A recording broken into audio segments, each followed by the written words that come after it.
There are still migrant children being housed without parents in Miami-Dade County. The Homestead temporary shelter for unaccompanied children is still operational. Kids are living on the compound, taking classes there, seeing doctors, and playing sports out on the recreation fields. They're just not allowed to leave, and, as of earlier this summer, some of them had been ripped away from their parents at the U.S. border in contravention of international law. While Barack Obama opened the shelter in 2016 to house unaccompanied kids who'd arrived at the border, it was later closed.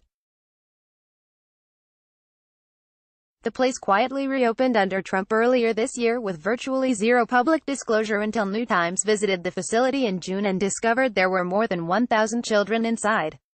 Since then, the stories that have come out of the facility have been uniformly sad. A 15-year-old Honduran girl tried to run away, for example, and wound up getting caught at an auto parts store and sent right back. Here's the lowdown on why the place ought to shut down already. 1. The family of one former immigrant housed there described the facility as child prison. In late 2016, a 17-year-old Guatemalan teen fled her home. Her father was a prominent local politician and had been receiving repeated extortion threats over the past year. He had continually refused to pay, so his enemies warned they would kidnap his daughter.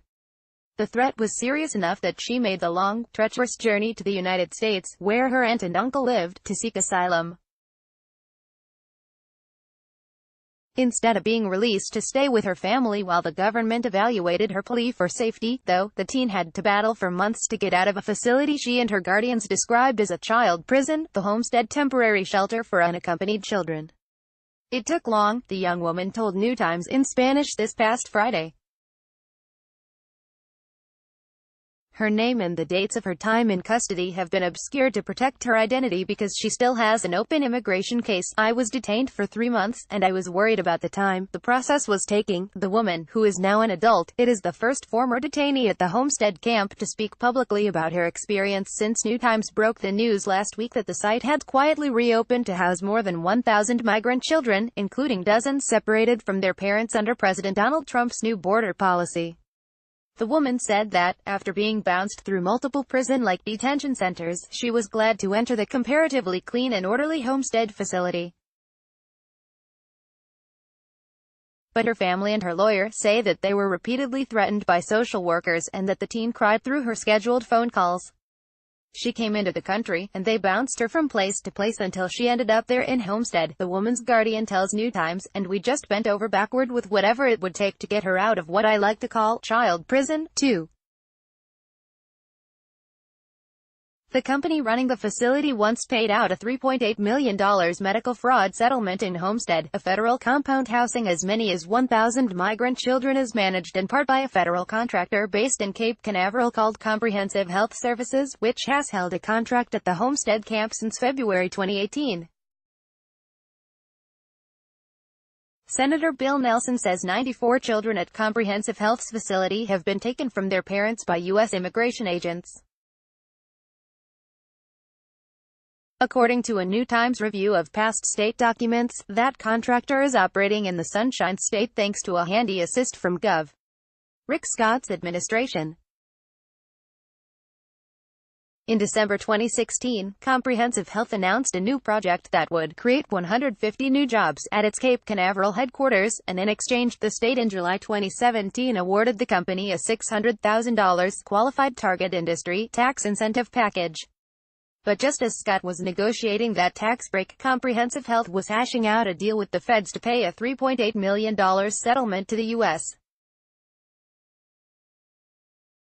Department of Justice over a medical fraud claim. After Comprehensive Health paid the fine in February 2017 without admitting any wrongdoing, Florida gave the company the tax breaks anyway. 3. One worker there was convicted of sexually exploiting a child before Miami-Dade County's now infamous child migrant camp reopened earlier this year under President Trump. The facility operated under President Obama from 2016 through April 2017. And while the facility was up and running the first time, one worker at the Homestead Temporary Shelter for Unaccompanied Children was sentenced to 10 years in prison for sexually exploiting children. According to federal news releases and previous reports from the Miami Herald, Maris Perez, then age 35, was arrested in 2017 and charged with attempted coercion and enticement of a minor to engage in illicit sexual activity and attempted production of child pornography. Prosecutors said she had sent a boy a series of explicit text messages, including images of herself nude and masturbating. In another set of messages, Perez asked to see the underage boy's penis. "I want a video of you masturbating," Perez told the child. "Since I already sent you several of mine," the boy reportedly then sent images to her. 4. ICE takes kids on their 18th birthdays, and sends them to adult detention facilities when one of his abusive mother's gangbanger friends held a gun to his chest and threatened to pull the trigger. Novice Oriana knew he'd die in Honduras. So this past January, the then 17-year-old made the harrowing journey to the U.S.-Mexico border, crossed over, and asked for asylum. Instead of releasing him to his relatives in Nebraska, though, the feds sent him to the Homestead Temporary Shelter for Unaccompanied Children.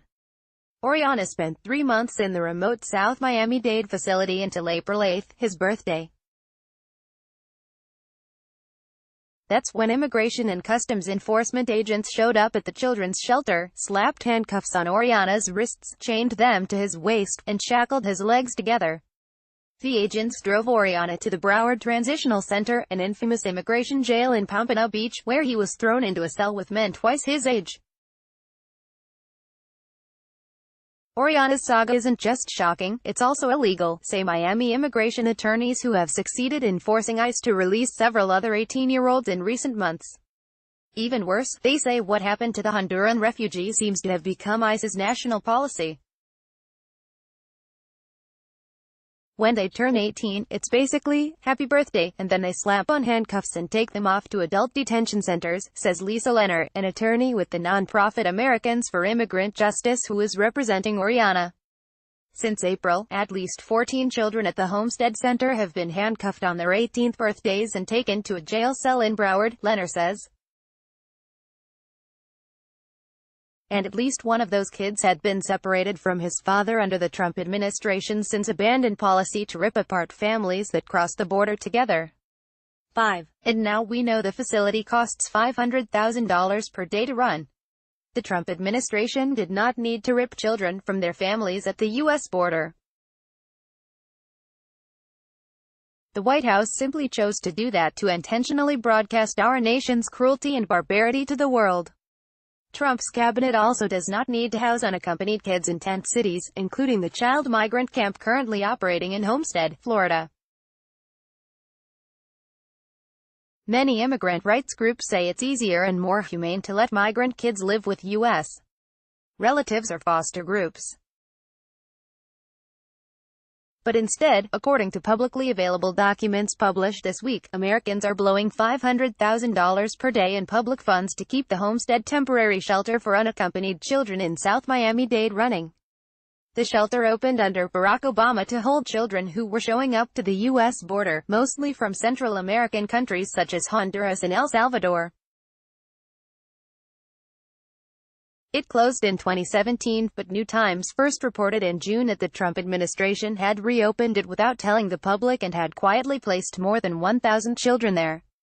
As it turns out, documents show multiple politicians from both political parties were told the facility was going to reopen under Trump, but, oddly, forgot to tell anyone. Now, the news site Quartz has dug up publicly available budget documents showing just how much money Americans are spending to keep the shelter open, about $17 million every month.